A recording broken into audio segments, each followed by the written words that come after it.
Assalamu alaikum wa rahmatullahi wa barakatuhu. And may the peace, mercy, and blessings of Allah be upon you. So, if I told you that the earliest mandates for modesty in the Quran actually had absolutely nothing to do with women's clothing, you might think I was completely misreading the text. Oh, for sure. Yeah. I mean, it goes against the entire mainstream narrative we hear today. Right, because, we live in a world where the conversation around Islamic dress is just so hyper-focused on what women wear, and those foundational verses, they just get completely skipped over. They really do. So the very first command regarding modesty was actually directed squarely at men. And today we are basically tearing down everything you think you know about how these rulings were actually legislated. Yeah, and it completely reframes the modern debate, honestly, because when you study the actual chronological sequence of revelation, you realize that the Islamic framework for modesty isn't just some reactionary dress code. Right, it's not just a list of rules. Right, exactly. Yeah. It is an incredibly sophisticated, holistic system of societal engineering. A system that really requires both an internal state and an external reality. Like, as I was reading through the sources for this deep dive, I just kept picturing a medieval fortress. Oh, that's a good analogy. Yeah, like you can build the most impenetrable stone walls, right? The physical garments, the external hardware. But if the garrison inside that fortress is dead, or if they just, leave the gates wide open, the walls are entirely useless. The whole system is compromised from the inside out. Exactly. So today, we are exploring both the walls of that fortress and the internal garrison. We're skipping all the modern, modest fashion noise and going straight to the classical text, the authentic Hadith, and linguistic roots. And honestly, the linguistic roots are the perfect place to start, because understanding the actual terminology dissolves so many of these modern misconceptions. It really does. Like, take the internal garrison of your fortress analogy. The classical scholars call this concept haya. Haya. Right. And I was looking at the classical Arabic dictionaries we gathered, and it honestly blew my mind that the root of haya, HYY, relates directly to life itself. Yeah, it's fascinating. Because I had always heard it translated simply as, shyness or bashfulness, which, I don't know, it feels so passive. It does feel passive in English, yeah. But connecting it to life makes it this active, vital force. So how did classical heavyweights like Ibn Rajab and Ibn Qayyim bridge that gap between the concept of life and the concept of modesty? Well, they essentially viewed it as the lifeblood of the spiritual heart. So Ibn Rajab al-Hanbali, in his work Jami's Ulum wal Hikam, he basically argues that haya is the moral conscience that literally keeps the soul alive. Wow. So without it? Without it, a heart devoid of haya is clinically dead in a spiritual sense. He posits that true haya is an acquired spiritual state, and it's born out of a profound cognitive awareness of Allah's omnipresence. Right. So you feel a sense of internal bashfulness, not because, society is judging you, but because you possess this acute awareness of the divine gaze. Exactly. He is watching. Which shifts the motivation entirely, right? Like, it's no longer about whether other people are watching you. You could be entirely alone in a room, yet your internal garrison is fully manned because your primary relationship is with the Creator. Right. And furthermore, Ibn Qayyim al-Jawziyya actually elevates this to an aesthetic and theological level. Okay, unpack that for me. Well, he notes that Allah's infinite beauty is veiled by his glory and majesty. Therefore, a believer's modesty, like their conscious decision to veil their physical form, is actually a reflection of that divine majesty. Wow, that is powerful. Right. By covering the physical body, the believer takes radical control over their own perception. You are essentially telling society, you do not have permission to consume my physical form. Right, you're setting the terms of engagement. Exactly. You're saying you must interact with my intellect, my character, and my soul. So you're forcing the observer to engage with your spiritual substance rather than your biological shell. I mean, that is a massive paradigm shift from how the modern world views empowerment, isn't it? Oh, absolutely. Because modern empowerment is so heavily reliant on exposing the physical form to gain social currency. So, okay, we have haya as the internal life force. Then we have the physical parameters, right? The era. Right. And the root of ara, AWR, relates to that which is vulnerable or causes shame. So it defines the specific legal boundaries of the body that must be concealed. And the garments themselves, the kaimar and the jilbab, those are the actual walls of our fortress. Right. And let us be very precise with those garments because people confuse them constantly. Yeah, let's break them down. So the kaimar, which comes from KHMR, meaning to cover or conceal, is specifically the head covering. And the jilbab is the heavy outer cloak or wrapper worn over normal clothing when you're, entering the public sphere. Got it. But here's the key. These physical garments must be accompanied by the absence of tabarruj. Tabarruj. The deliberate flaunting of beauty or adornment to attract illicit attention. And we are going to dig super deep into that behavioral aspect shortly. Because, you can wear the jilbab and still totally commit tabarruj. But I really want to trace exactly how this system was built chronologically. Yes, the timeline is so important. Because the Qur'an didn't just drop a dress code on society out of nowhere on day one. It built the foundation first. And that takes us to Surah An-Nur, chapter 24, verse 30. The foundational mandate. Right. It says, "Tell the believing men to lower their gaze and guard their chastity. That is purer for them." Surely Allah is all aware of what they do. The entire legislation of modesty begins with the internal and external restraint of the male population. Which is just incredible to think about. And if you look at the exegesis, the tafsir of this verse, scholars like Fakhr al-Din al-Razi go into profound detail about the psychology of visual consumption. Yeah, al-Razi's analysis is brilliant. He describes the eye as the scout of the heart. It's the vanguard. When you send the scout out into the world to consume illicit images, to, stare at what is forbidden, the scout brings all that toxic imagery right back to the heart. Right, and if that imagery is toxic, the heart becomes diseased. Unrestrained visual consumption essentially degrades the spiritual immune system. That makes perfect sense. Al-Razi argued that every illicit glance plants a seed of desire. And if you keep watering that seed with repeated glances, it grows into an uncontrollable compulsion. Wow. So this verse establishes that the primary foundation of modesty is mutual accountability. It preemptively dismantles the objectification of women, right? By commanding men to control their own psychological and visual impulses before a single thread of female clothing is even mentioned. Exactly. Before the women are addressed, the men have their mandate. And I want you to think about this in today's context. Think about your commute to work or how we navigate social media right now. We live in an algorithmic era entirely optimized to capture visual attention. Oh, heavily relying on the exposure of the female form. Exactly. And we see this intense communal policing of what women are wearing in the mosque or the community center, yet this foundational male accountability lowering the gaze is treated like, a mild suggestion. Right, rather than a rigid divine command. Yeah. If a man refuses to lower his gaze, especially when he has limitless access to illicit imagery on the smartphone in his pocket, the environment is inherently toxic. The social contract of modesty is completely broken by the male, regardless of the physical walls the women around him have built. And when the male mandate is ignored, the whole holistic architecture collapses. True Islamic modesty is a dual-engine system. A dual-engine system, I like that. It requires male visual restraint operating simultaneously with female physical concealment. The Sharia just does not place the burden of maintaining societal purity solely on the shoulders of women. Which brings this really fascinating logical causality to the text. Because once you establish that men must restrain their vision, the immediate practical question becomes, well, how do women practically navigate a public space to assist in minimizing that visual distraction? Right, it's a cooperative effort. And that leads us directly into the very next verse. Surah An-Nur 24.31, the directive for believing women to lower their gaze, guard their chastity, and specifically to draw their veils over their chests. The Arabic terms there being kumar, which is the plural of kimar, over their juyub. Okay, so to fully appreciate the mechanics of verse 31, we really have to reconstruct the social reality of the Jahiliyyah, right? The pre-Islamic Arabian society. What did the public sphere actually look like back then? Well, from the historical accounts in our sources, Makan and early Medinan society was actually highly conscious of status and display. And the fascinating detail here is that women in this pre-Islamic era were already wearing a headscarf. Wait, really? So the khimar was not invented by Islam? No, not at all. It was a standard cultural garment. They wore it to protect the head from the desert sun and to signify a degree of social standing. Right, but the application was totally different. Entirely different. The women of the Jahiliyyah would place the khimar on their heads, but they would take the long ends of the fabric and literally just toss them behind their shoulders, leaving them to drape down their backs. Exactly. Which means the neck, the ears, the jiyub, the slit in the front of the dress that exposed the upper chest, were left completely uncovered.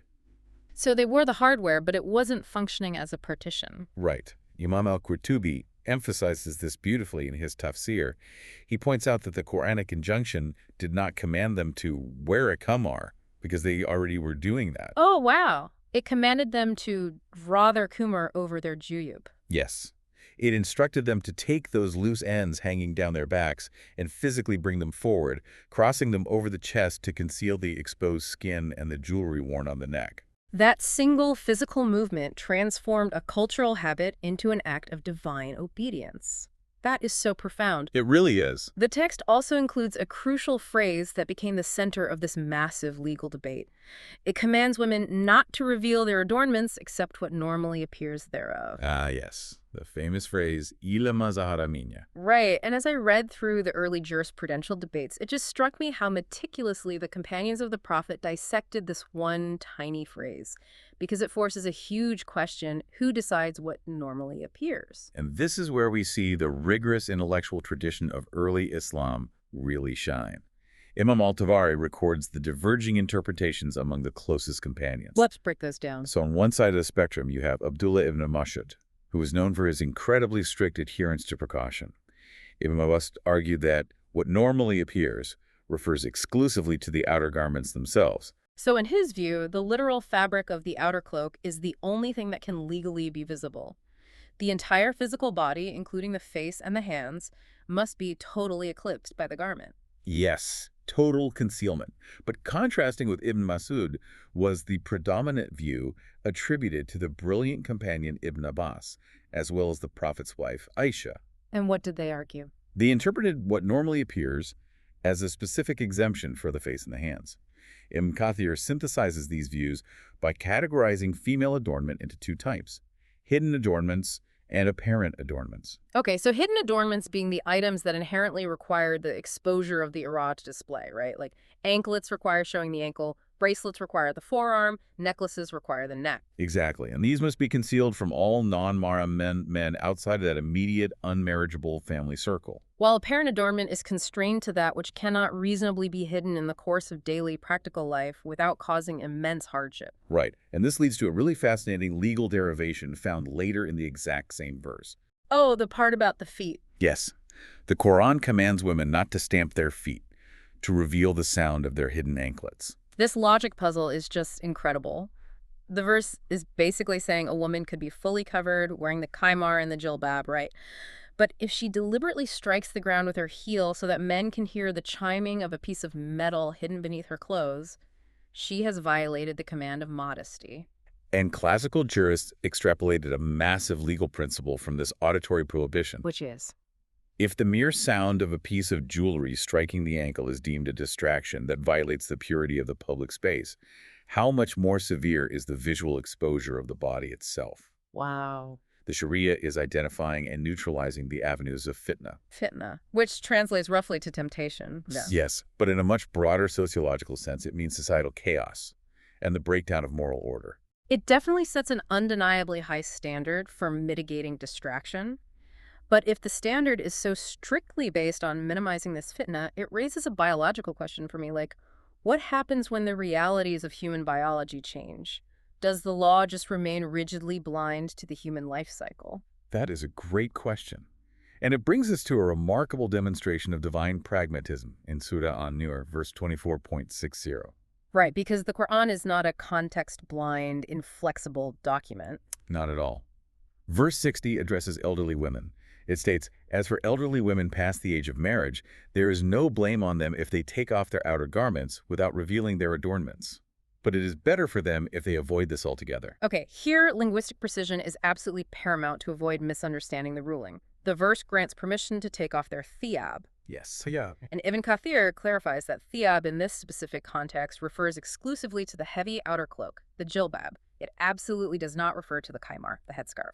That is a critical distinction. So an elderly woman whose biological cycle has shifted, who's no longer seeking marriage or bearing children, is legally permitted to remove the heavy restrictive outer cloak when she goes into the public sphere. But she must maintain the covering of her hair and chest with the kaimar. Exactly. The extra layer of the jilbab is lifted as long as she is not engaging in tabarruj, deliberately flaunting whatever adornments she has. The underlying logic there is just so profound to me. How so? Well, the strictness of the heavy outer covering is directly correlated to the risk of fitna. So when a woman reaches an advanced stage and her natural physical allure has faded, the risk of inciting societal chaos drastically decreases. Right. Consequently, the physical burden of the outer garment is mercifully relaxed. It tracks perfectly with the changing biological reality. It really does. The Sharia flexes where humanity needs it to flex, while still maintaining the ideal, because, as the verse notes, it is better for them to remain fully covered. Yeah, the ideal is still there. Now, we've mentioned this term tabarruj a few times today. We really need to transition from the physical garments to the behavioral reality. Oh, absolutely. This is crucial. Because we're moving from the Makkan and early Medinan revelations to Surah Al-Ahzab, chapter 33, verse 33. Like we said earlier, you can wear the fortress walls, but if you leave the gates wide open, the system fails. Right. So verse 33 addresses the wives of the Prophet Muhammad, setting the absolute pinnacle of standards for all believing women. It commands, and abide in your houses, and do not display yourselves, as was the display of the former times of ignorance.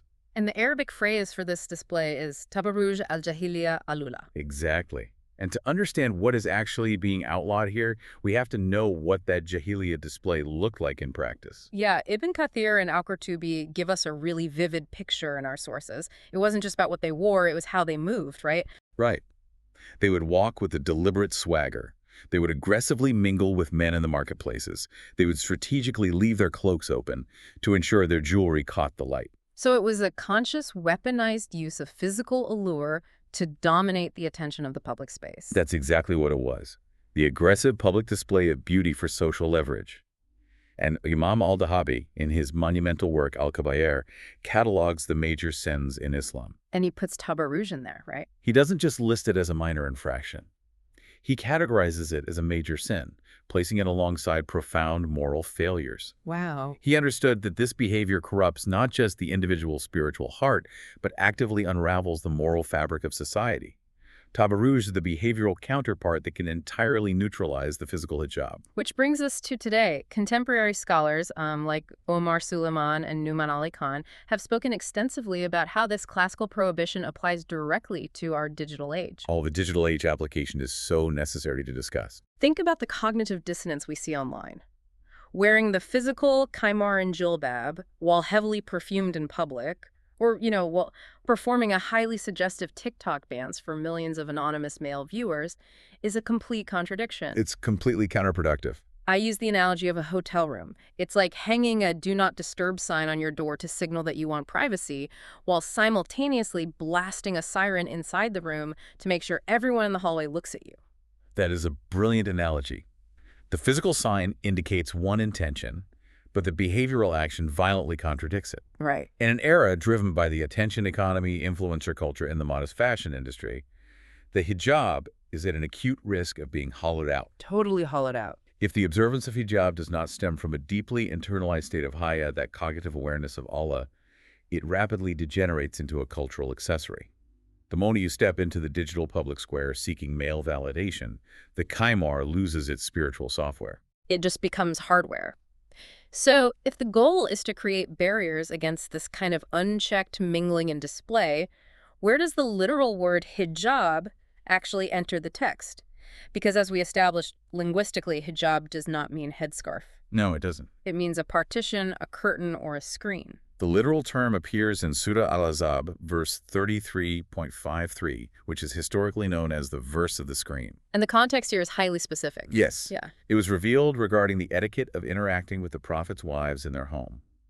The verse commands the believing men, and when you ask his wives for something, ask them from behind a partition, a hijab, that is pure for your hearts and their hearts. So this was a literal physical curtain separating the mothers of the believers from male guests. Literally, yes. But how did the classical jurisprudential machine take this specific incident and broaden it into a societal principle? Well, the genius of Islamic jurisprudence, usul al-fiqh, is the ability to extract the underlying rationale, the ilah, from a specific ruling. So Jalal al-Din al-Mahali and Jalal al-Din al-Suyuti, in their famous Tafsir al-Jalalain, focus on the divine reasoning provided in the verse, that is pure for your hearts and their hearts. Okay, so they focused on the purity aspect. Yes. Classical scholars extrapolated that if the absolute best of generations, the prophet's wives and his companions, needed physical and visual boundaries to maintain the purity of their hearts, then subsequent generations need those boundaries even more. The underlying mechanism being that casual, boundaryless intermingling slowly erodes that internal software of Haya. Exactly. If you are constantly operating in unregulated mixed environments, the spiritual friction degrades your internal sensitivity. The physical partition was a tool to preserve the baseline purity of the heart. And taking that underlying mechanism into the modern day requires an understanding of professional boundaries. Right, because obviously we aren't all walking through the corporate world with literal curtains separating our cubicles. Right, that wouldn't work. But the concept of the hijab as a partition applies powerfully to workplace dynamics. The partition isn't a physical wall, it's the professional distance you maintain. That's a great point. It's avoiding the overly casual banter, the unnecessary private lunches, the blurring of lines that inevitably leads to inappropriate attachments. You are erecting behavioral partitions to protect the purity of your heart and the integrity of your environment. That is a highly sophisticated application of the verse of the screen. And this concept of creating distinct boundaries culminates just a few verses later in the final major mandate regarding dress. Which is Surah Al-Ahzab, verse 33.59, the mandate of the jilbab. Yes. Verse 59 says, O Prophet, tell your wives and your daughters and the women of the believers to draw their cloaks jalabib over their bodies. That will be better, that they should be known as free, respectable women and not be annoyed or harassed. And to really understand the weight of this verse, we have to look at the Asbab al-Nuzul, the specific historical circumstances of its revelation. What was going on in Medina at the time? Well, early Medina was not a fully secure, illuminated city. Believing women would go out into the dark streets at night to relieve themselves or conduct necessary business, and they were being accosted by the hypocrites and troublemakers in the city. And when these hypocrites were caught and brought to task, their defense was basically, oh, we thought she was a slave woman, or we thought she was a prostitute. Exactly. They utilized the lack of visual distinction as an excuse for their harassment. So Ibn Kathir explains that this verse was revealed to create an immediate, undeniable visual distinction. Drawing the heavy jilbab close over the body functioned simultaneously as a religious marker of piety and a socioeconomic class marker. It visually distinguished believing free women from the enslaved women and prostitutes who were roaming the same streets. Al-Jalain confirms that the jilbab signaled a woman's protected status, acting as a deterrent against molestation. Yes. Okay, but I have to push back here based on our sources, because this introduces a massive historical paradox that, let's be real, modern apologetics often try to sweep under the rug. It is definitely an uncomfortable topic for many today. Right. If the entire universal underlying logic of Islamic modesty is strictly about stopping male temptation, stopping fitna, by hiding the female form, why on earth were enslaved women historically exempt from this ruling, or in some cases, literally forbidden from participating in it? It is a critical historical reality that challenges the flattened, one-dimensional narrative of modesty we often hear today. Classical texts universally acknowledge that the jilbab was historically utilized, in part, as a class marker. Right. Imam Ibn Taymiyyah, who is one of the most formidable intellects in Islamic history, explicitly states in his Majmu' al-Fatawa that the legal mandate of the hijab is only for free women, not slave women.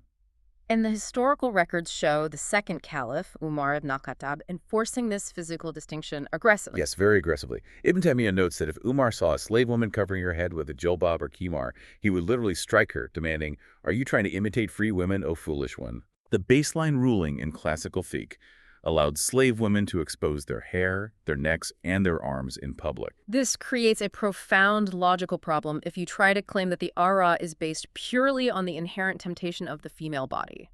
I mean, enslaved women were just as beautiful as free women, and arguably exponentially more vulnerable to objectification and sexual availability. Exactly. If the divine mandate was fundamentally and solely rooted in suppressing male temptation, exempting the most vulnerable class of women from veiling makes absolutely zero sense. It completely deconstructs the idea that early Islamic modesty norms were just a flat, universalized theological view of male temptation. Right, there's way more to it. The reality is that the application of these laws was deeply intertwined with socioeconomic status, public safety, identity politics, and the complex realities of building an empire in the 7th century. It's all connected. Now, to be fair to the jurisprudential evolution, Later jurists, including Ibn Taymiyyah himself, did argue that if an enslaved woman was exceptionally beautiful and causing undeniable fitna, she should be ordered to cover. But the baseline historical ruling of distinction remained firmly in place for centuries. And modern discourse struggles immensely with this because we project our 21st century post-Enlightenment egalitarian sensibilities backward onto medieval texts. We really do. We want to view the hijab purely as an act of individual democratized piety. Right. But historically, it was a complex matrix of protection and social hierarchy. It just goes to show how rich and nuanced the history of Islamic law really is. We cannot sanitize the past without losing the actual mechanics of how the law operated. So true. The Qur'an provided these broad strokes, the mandate to lower the gaze, to cover the adornments, to wear the jilbab. But the translation of these broad principles into actionable, granular law relied entirely on the Hadith corpus. Which provided the literal lines on the body. And that launches us straight into the weeds of the fiercest, most enduring jurisprudential debate in Sunni Islam regarding the ara, the debate over the face veil, the niqab. Oh, this is a massive debate. Does the ara include the face and hands, or are they exempt? The absolute epicenter of this debate revolves around a single famous narration known as the Hadith of Asma bint Abu Bakr. Right, let's look at this one. Recorded in the Sunan of Abu Dawud, the narration states that Aisha's sister, Asma, entered the presence of the Prophet Muhammad wearing thin or somewhat translucent clothing. And what happened? The Prophet immediately turned his face away and instructed her, "Oh, Asma, when a woman reaches the age of menstruation, it does not suit her that she displays her parts of body except this and this," and he pointed explicitly to his face and hands. So on the surface, that seems like a definitive open and shut case. The Prophet pointed to the face and hands, so they are exempt, but the legal reality is vastly more complicated. Let's break down the two major scholarly camps. Okay, let's do it. First, those who argue that the face veil is fard, entirely obligatory. Right, so this camp is heavily represented in the modern era by Saudi giants like Sheikh Abdulaziz bin Baz and Sheikh Mohammed ibn al-Uthaymin, echoing the strictness of early Hanbali jurists. And how do they deal with that hadith? Their primary method of dealing with the Asma Hadith is through the rigorous science of Hadith validation. They argue that this specific narration is mursal. Mursal, meaning there's a broken link in the chain of transmission. Correct. Specifically, they identify a gap between Aisha, who purportedly witnessed the event, and a much later narrator named Khalid bin Durayk who transmitted it. Because they cannot definitively prove Khalid heard this directly from Aisha, they grade the hadith as weak. And in Islamic jurisprudence, you cannot build a mandatory legal ruling on a weak foundation. They discard it as legal proof. So without the Asma Hadith to provide an exemption, they fall back on the overarching absolute texts. Exactly. They argue that the command in Surah Al-Ahzab to draw the jilbab close and the command in Surah An-Nur to hide the adornments implicitly demand total and absolute physical concealment. And Sheikh bin Baz also used a specific legal principle, didn't he? Yes, he heavily utilized the legal principle of Sadd al-Durai, which means blocking the avenues to harm. He argued that in modern times of widespread corruption and hypersexualization, covering the face becomes an operational necessity to block any potential avenue of temptation, regardless of the historical nuances. Okay, so that is the obligatory camp. But what about the majority view across the classical Hanafi, Maliki, and Shafi schools? They argue that the face veil is mustahab, highly recommended and virtuous, but not a mandatory legal obligation. This view was meticulously defended in the 20th century by one of the greatest hadith scholars of the modern era, Sheikh Nasruddin al-Albani. In his exhaustive, highly controversial treatise, Jilbab Amara al-Muslima, al-Albani completely deconstructs the claim that the face is legally ara. But wait, how does he salvage the Asma Hadith if the other can't prove the chain was broken? This is where the sheer depth of hadith sciences comes into play. Al-Albani didn't just look at that single chain in Abu Dawud. He scoured the entire corpus of narrations and found alternative, corroborating chains of transmission for the exact same event. Oh, wow. By combining these independent, overlapping chains, he elevated the status of the Asma Hadith from weak to Hasan authentic and legally binding. He essentially proved that while one road to the destination was broken, there were three other intact roads that got you to the exact same statement of the Prophet. Precisely. And he didn't stop there.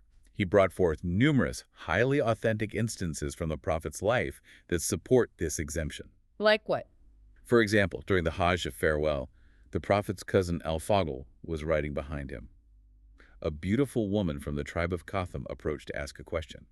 Al-Fadl began staring at her face. Oh. The Prophet did not order the woman to cover her face. Rather, he physically reached back and turned his cousin's face away, enforcing the male mandate to lower the gaze. That brings it right back to the beginning. Exactly. Al-Albani asserts that if covering the face was a universal obligation, the Prophet would have corrected the woman immediately. So Al-Albani concludes that enforcing the niqab as a universal fard upon all women actually contradicts the explicit textual allowances provided by the Prophet.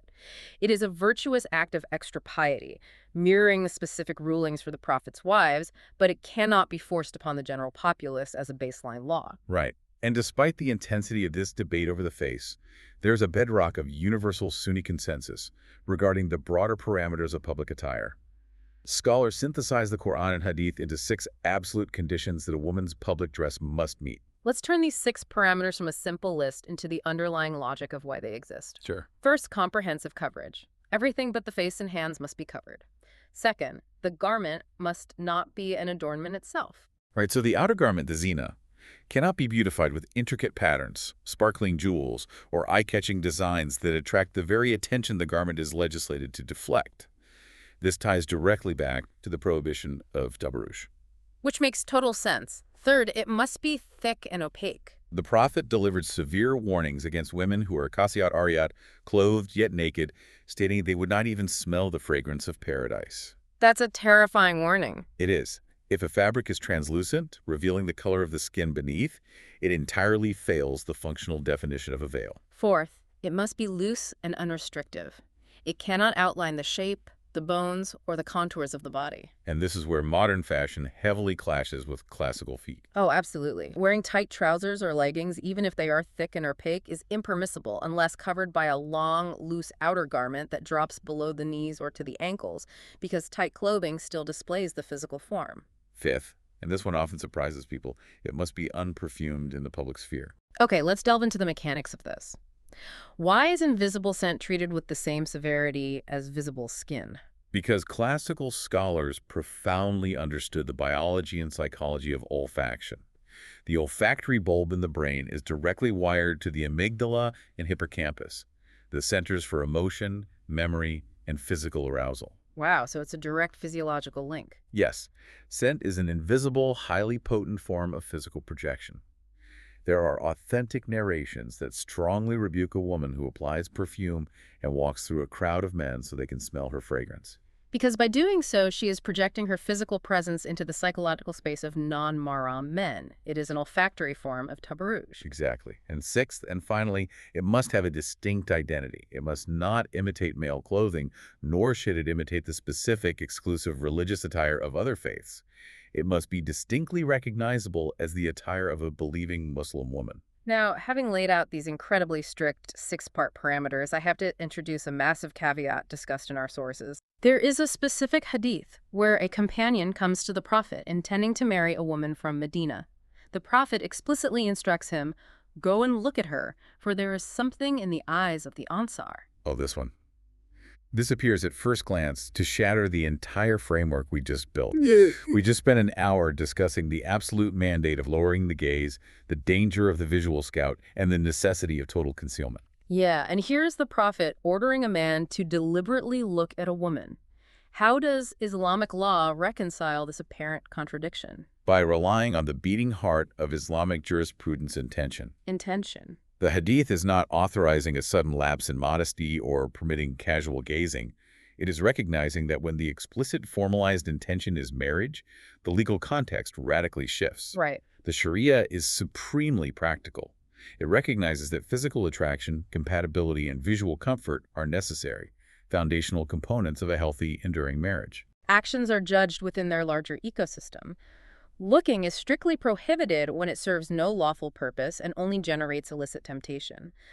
But looking is actively encouraged when it serves to facilitate a lawful, socially stabilizing institution like marriage. The rigidity of the law flexes to accommodate the holistic health of the community. Navigating these profound nuances is the great challenge of modern Islamic scholarship. Yeah. I mean, taking this massive, complex, classical apparatus and applying it to a world fundamentally altered by post-colonialism, industrial capitalism, and secular liberalism. And this brings us to the 20th century revivalist movements. Intellectual heavyweights like Sayyid Qutb and Sayyid Abu al-Maududi completely reframed how the hijab was discussed. They really did. For them, it was no longer just a matter of personal piety or fulfilling a classical checklist. They essentially weaponized the concept of modesty, turning it into a geopolitical and ideological shield. In his sweeping commentary, Fi Zilal al-Quran, Sayyid Qutb argued a radical thesis that modern secular society had essentially reverted to a state of jahiliyyah, a modern ignorance. Yeah. Qutb spent time studying in the United States in the late 1940s, and what he witnessed fundamentally disturbed him. He observed how capitalist systems and early liberal paradigms were colluding to completely commodify the female body. He saw how the exposure of the female form was being masqueraded as liberation, when in reality it was just serving corporate interests. Exactly. Women's bodies were being utilized to sell magazines, to sell cars, to drive consumerism. Qutb bin Maududi essentially argued that Western feminism's demand for public bodily exposure wasn't freeing women. It was turning them into marketable objects for male consumption and capitalist profit. Therefore, they repositioned the hijab and the broader concept of purdah as a systemic, revolutionary rejection of this exploitation. By adhering to the strict parameters of Islamic dress, a Muslim woman is actively, visibly resisting the capitalist commodification of her sexuality. Right, she is refusing to be social currency. For Qutb, the hijab became the ultimate anti-imperialist, anti-capitalist statement of genuine female autonomy. That is a fierce intellectual legacy. Now, if we carry that revolutionary spirit into the 21st century diaspora, how does it actually look on the ground? Our sources feature the pragmatic approach of Dr. Yasir Qadhi, who introduces the classical concept of urf local custom or cultural norm into the modern application of the hijab. Dr. Qadhi points out a crucial distinction. The divine mandate to cover the awrah is absolute and unchanging. However, the manifestation of that mandate, the specific colors, styles, and cuts of the fabric, must organically adapt to the local environment, provided they don't violate the 6 parameters. Let's look at a practical example of urf. Imagine a woman living in Riyadh, Saudi Arabia in the 1990s. The established cultural norm was pretty monolithic. Virtually all women wore plain black abayas. Right. If a woman decided to walk into the marketplace wearing a neon pink, brightly patterned hijab, even if it covered everything perfectly, it would actually constitute tabarruj in that specific context. Precisely, because it aggressively draws unnecessary anomalous attention to herself within that specific cultural matrix.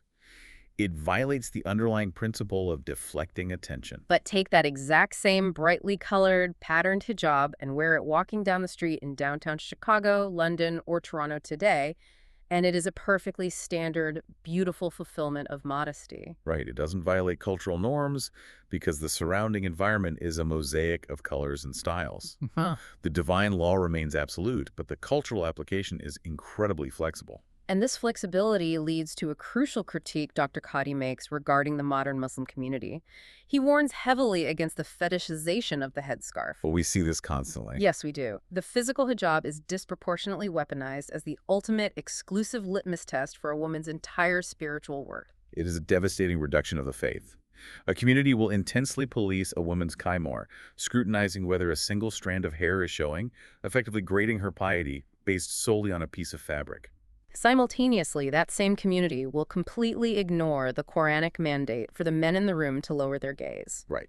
They will ignore massive, spiritually fatal character flaws like backbiting, dishonesty, or financial corruption. It fractures the social fabric.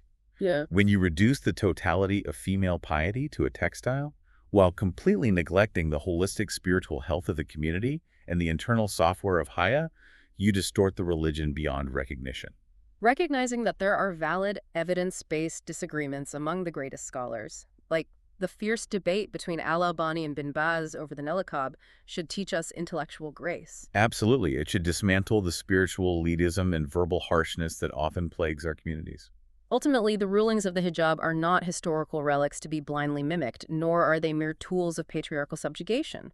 They are a highly sophisticated matrix of spiritual, social, and psychological protections meticulously designed to elevate human dignity. Which brings us to the ultimate, real-world application. Think about navigating the modern corporate workplace. Oh, yeah. The professional world is deeply obsessed with aesthetics. It constantly, often subconsciously, judges women on their physical appearance, their youth, their conformity to secular dress codes, their attractiveness. In that high-pressure environment, choosing to wear the hijab is a radical declaration of intellectual autonomy. You are setting the terms of engagement on your own turf. Sociological studies consistently note that many professional Muslim women utilize the hijab as a shield to assert that physical judgment is to play absolutely zero role in their professional valuation. You are forcing society, forcing your managers, your coworkers, your clients to interact exclusively with your intellect. You are saying, my body is not public property. My body is not for your consumption. My mind, my character, and my professional competence are what you get to engage with. It is the ultimate modern realization of what Ibn Kathir wrote centuries ago, deliberately redirecting society's focus away from the biological shell and toward the spiritual and intellectual substance. We have journeyed from the internal lifeblood of Haya through the transformative revelations in Makan and Medinan society, deep into the complex mechanics of Hadith scholarship, and finally into the psychological warfare of the modern corporate boardroom. It's been an incredible discussion. And I want to leave you with a final thought to mull over as you navigate your day. We spent a lot of time analyzing the physical walls of the fortress, the kaimar, the jilbab, the external parameters. But in an era of endless digital exposure, where our lives are lived almost entirely through screens, algorithms, and social media feeds, Exactly. How are you cultivating your internal garrison? The physical garment is just the outer shell. What does your digital footprint say about your spiritual modesty? Are your online actions fortified by the vital life force of Haya? Or is your internal system quietly compromised? Jazakallah khair. May Allah reward you with goodness for spending your valuable time listening to us. Connect with us. Join our growing family on this sacred journey of Islamic knowledge. Please subscribe and hit the notification bell to stay updated. Your support helps us spread this message of peace and beauty further. May Allah grant us all the steadfastness to follow the path of truth, increase our knowledge, and accept our humble deeds. Ameen. May the message of peace, tolerance, and harmony of Islam reach every heart.